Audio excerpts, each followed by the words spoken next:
Alright, good day po mga ka-adventure at welcome back po sa ating panibagong episode ng pamamana.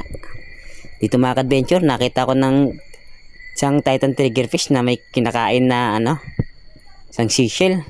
Kaya dinrapan ko na agad. At dito nakahalata siya kaya bigla siyang lumangoy mabilis at buti na lang lumiko siya dito at natira ko to.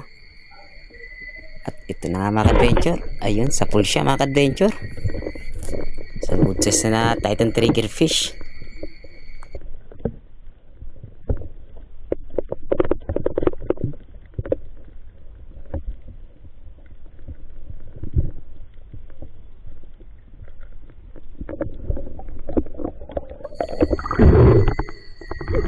Ito na mga ka-adventure, nakuha na natin isang good size na Titan triggerfish.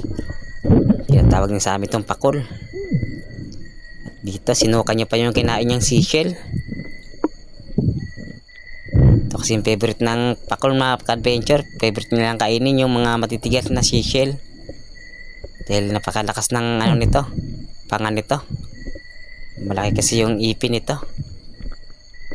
Isang good size na Titan triggerfish. Masarap sa inihaw to.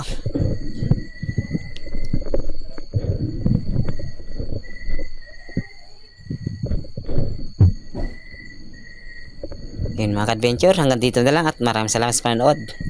Kita-kita ulit tayo sa mga susunod na spearfishing adventure natin.